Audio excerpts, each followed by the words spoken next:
Hello friends, mission job में आपका स्वागत है। आज हम लोग देखेंगे बिहार से जो वैकेंसी आज निकली है बिहार एसएससी के द्वारा आशु लिपिक के पदों पर। क्या है ये सारी प्रक्रिया, आशु लिपिक के कितने पोस्ट हैं, सिलेक्शन प्रोसेस क्या है, एग्जाम पैटर्न क्या है, या फिर इसका एलिजिबिलिटी क्या है, कितनी वैकेंसी किस पोस्ट के लिए है और किस किस कैटेगरी में है, ये सारी प्रक्रियाओं को यहाँ पे समझेंगे एक एक करके। आशु लिपिक या फिर अनुदेशक दो पदों पर बहाली निकली हुई है। आशु लेखन यानी कि स्टेनोग्राफर इसे हम लोग कहते हैं, अंग्रेजी में भर्ती है 2023 की, ये बिहार की भर्ती निकली है बीएसएससी के द्वारा। टोटल पोस्टों की अगर हम बात करें तो बहुत अच्छा खासा पोस्ट है, यहाँ पे 232 पदों पर यहाँ पे बहाली निकली हुई है। ऑनलाइन अप्लाई करने की तिथि भी जारी हो चुकी है, 15/5/23 से इसका एप्लीकेशन ऑनलाइन होना शुरू हो जाएगा। लास्ट डेट की अगर चर्चा करें तो 14 जून तक आप इसे भर सकते हैं। लंबी प्रक्रिया है, 1 महीने तक ये प्रक्रिया चलेगी ऑनलाइन फॉर्म भरने की। एज की अगर बात करें तो 18 से 37 ईयर्स, यानी कि 18 से 37 ईयर का कोई भी लड़का इसे भर सकता है, कोई भी कैंडिडेट, लड़का या लड़की कोई भी कैंडिडेट इसे भर सकता है।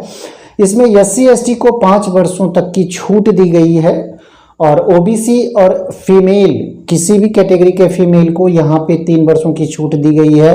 कहने का मतलब है कि अगर आप जनरल से हैं और ईडब्ल्यूएस से हैं तो आप एलिजिबल हैं 18 से 37 वर्षों तक, और अगर एससी एसटी में हैं तो 5 वर्ष आपके एज रिलैक्सेशन में, अपर एज में छूट मिलती है, जिसके कारण आप 37-5-42 वर्षों तक आप अप्लाई कर सकते हैं।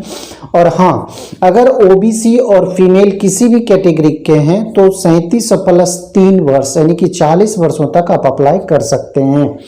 ये जो एज की गणना की जाएगी ये 1 अगस्त 2022 की जाएगी, याद रखना है इस चीज को। 1 अगस्त 2022 तक की यह गणना की जाएगी। आपका जो एज होगा वो 37 ईयर्स हो जाना चाहिए 22 में ही।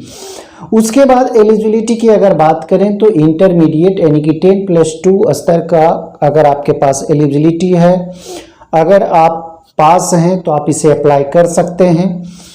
फी जो लग रहा है 540 रुपया यूआर, ओबीसी और ईडब्ल्यूएस कैटेगरी के लिए 540 रुपया फी पेमेंट करने होंगे। यहाँ पे 135 रुपये का जो फी है ये एससी एसटी पीएच और फीमेल, किसी भी कैटेगरी के फीमेल को 135 रुपये यहाँ फी के रूप में पेमेंट करने होंगे ऑनलाइन एप्लीकेशन करते समय, अप्लाई करते समय। तो आपने यहाँ पे देखा टोटल पोस्टों की संख्या 232 है। ऑनलाइन की प्रक्रिया 15/5 यानी कि 15 मई से शुरू हो चुकी है, 14 जून तक यह प्रक्रिया होनी है। एज 18 से 37 ईयर्स। एससी एसटी को 5 वर्षों का छूट दिया गया है, जबकि ओबीसी और महिला को 3 वर्षों का अपर एज रिलैक्सेशन मिलता है। एज की गणना जो की जाएगी 1 अगस्त 2022 तक की जाएगी।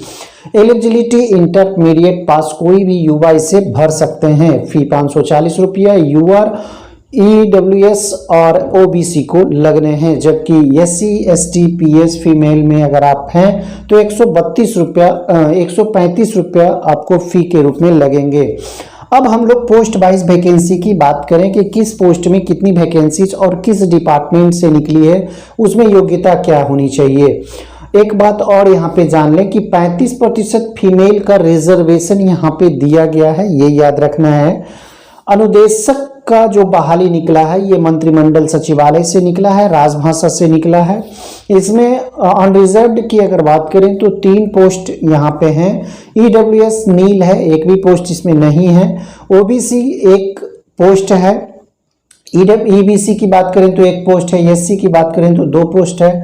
एसटी यहाँ पे नील है, ओबीसी फीमेल भी नील है। और टोटल पोस्टों की अगर बात करें तो अनुदेशक जो कि मंत्रिमंडल सचिवालय राजभाषा से निकली है ये पद, ये वैकेंसी, इसमें 7 पदों पर बहाली होनी है। दूसरा जो पोस्ट है वो है आशु लिपिक का, जो कि सामान्य प्रशासन विभाग से निकला है और इसमें यूआर यानी कि अनरिजर्व्ड कैटेगरी की अगर बात करें तो 34 पोस्टों पर बहाली होनी है। ईडब्ल्यूएस में 8 पोस्ट खाली है। ओबीसी में 39 पदों पर बहाली होनी है, जबकि ईबीसी की बात करें तो 65 पदों पर बहाली होनी है। एससी में 62, एसटी में 4, ओबीसी फीमेल अगर आप हैं तो 13 पदों पर यहाँ पे बहाली होनी है। टोटल बहाली की अगर बात करें तो 225 आंसू लिपि के पद हैं जो कि सामान्य प्रशासन विभाग से निकले हैं, और टोटल पद दोनों को मिला दिया जाए तो 232 पदों की संख्या है। अच्छा खासा पद है दोस्तों आंसू लिपि का, यानी कि स्टेनोग्राफर का। सैलरी की अगर बात करें तो अनुदेशक जो कि मंत्रिमंडल सचिवालय राजभाषा से निकली पद है, और इसमें जो आपका वेतन होगा, सैलरी होगा, वो लेवल 6 का सैलरी होगा। और अगर आंसू लिपि की बात करें तो यह लेवल 4 का वेतन आपको यहाँ पे पेमेंट के रूप में मिलेगा। सिलेक्शन प्रोसेस की अगर हम बात कर लें तो थोड़ा सा सिलेक्शन प्रोसेस हम लास्ट में लिखे हैं। सबसे पहले आपको रिटेन होंगे, उसके बाद स्किल टेस्ट लिया जाएगा, फिर डीबी होंगे, डॉक्यूमेंट वेरिफिकेशन होंगे, और उसके बाद ज्वाइनिंग की प्रक्रिया की जाएगी। तो सारी चीज़ों को हम लोग यहाँ पे समझेंगे। सबसे पहले एग्जाम पैटर्न को देख लें। एग्जाम पैटर्न आपका कैसा रहेगा, एकदम वस्तुनिष्ठ रहेंगे, बहुविकल्पीय यानी कि एमसीक्यू फॉर्मेट में क्वेश्चंस आपके होंगे। नंबर ऑफ क्वेश्चंस की अगर बात करें तो 150 क्वेश्चंस आपको पूछे जाएंगे एग्जाम्स में, और मार्क्स की अगर बात करें तो 600 अंकों का ये पेपर होगा, यानी कि 150 क्वेश्चंस हैं और हर क्वेश्चन में 4 अंक मिल रहे हैं, यानी कि टोटल अगर आप बात करें तो मार्क्स आपके 600 हो गए। ठीक है। टाइम की अगर बात करें तो 2 घंटा 15 मिनट का यहाँ पे आपको समय दिया जा रहा है एग्जाम्स के लिए, और इसमें निगेटिव भी है 1/4, यानी कि अगर आप एक गलत करते हैं तो आपके 1 अंक कटेंगे, और अगर आप एक सही करते हैं तो आपके 4 अंक मिलेंगे आपको। तो एग्जाम पैटर्न इस तरह के हैं, इस तरह से आप एग्जाम्स को देख सकते हैं। एमसीक्यू फॉर्मेट में number of questions 150, her questions पे 4 अंक, यानी कि मार्क्स 600 अंक हो गए। टाइम की अगर बात करें तो 2 घंटा 15 मिनट का समय आपको दिया जाएगा एग्जाम के लिए, निगेटिव 1/4 होगा। ठीक है। और ये जो रिटेन टेस्ट होने हैं, रिटेन जो एग्जाम्स होने हैं, इसी पे आपका मेरिट बनेगा, इसी पे मेरिट तय होगा। सिलेबस अगर जानकारी ले लें कि ये जो एग्जाम्स होने हैं, रिटेन एग्जाम कंडक्ट होने हैं, इसका सिलेबस कैसा रहेगा, तो 3 खंडों में इसका सिलेबस होगा, 1, 2 और 3। इसमें जो पहला खंड होगा, इसमें जनरल स्टडी के प्रश्न होंगे। जनरल स्टडी कहने का मतलब है कि इसमें करंट अफेयर्स के प्रश्न होंगे, हिस्ट्री के प्रश्न होंगे। हिस्ट्री में खास करके मॉडर्न हिस्ट्री से ज़्यादा क्वेश्चंस अराइज होंगे, पॉलिटी के प्रश्न इसमें होंगे, भूगोल के प्रश्न होंगे, पड़ोसी देश से संबंधित ये सारे प्रश्न यहाँ से जनरल स्टडी से अराइज होंगे। उसके बाद जनरल साइंस के प्रश्न होंगे। जनरल साइंस में जितने भी क्वेश्चंस आपसे पूछे जाने की संभावना होती है, आप एक्सपेक्ट कर सकते हैं, ये सारे क्वेश्चंस यहाँ से अराइज होंगे। इसमें जनरल मैथ भी पूछे जाएंगे, यानी कि साइंस एंड मैथ ये भी होगा।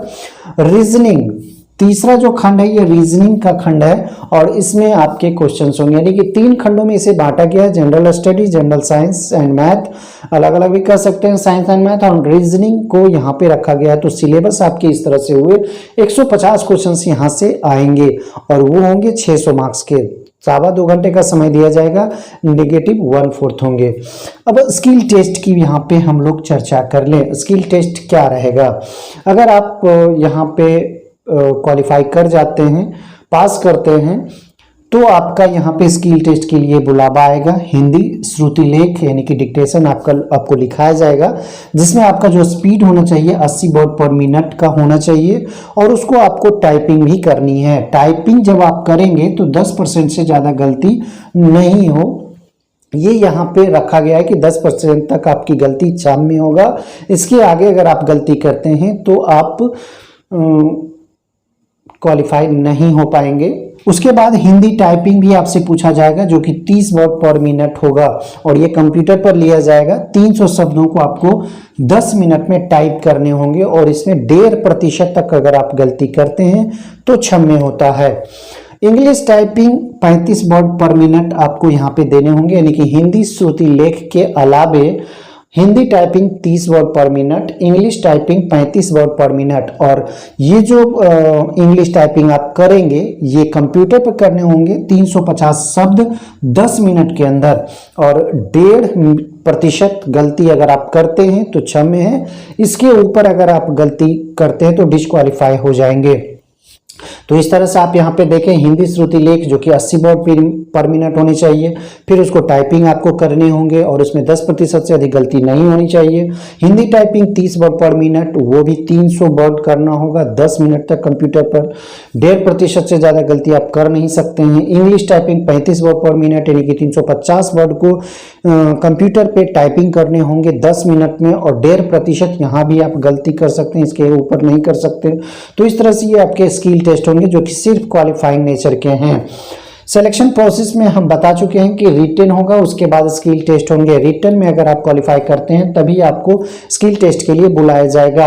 उसके बाद डीबी होगा, डॉक्यूमेंट वेरिफिकेशन होंगे, फिर ज्वाइनिंग की प्रक्रिया होगी। ज्वाइनिंग की प्रक्रिया तब होगी जब आपके मेरिट बनेंगे, और मेरिट जो बेस्ड होगा वो रिटन टेस्ट के आधार पे होगा। तो दोस्तों वीडियो कैसा लगा लाइक और कमेंट जरूर करें, दोस्तों को ज़्यादा से ज़्यादा शेयर करें। और हाँ दोस्तों, अपडेट पाना चाहते हो और अभी तक आपने सब्सक्राइब नहीं किया तो चैनल को सब्सक्राइब करके नोटिफिकेशन को ऑन कर लें। जय हिंद दोस्तों।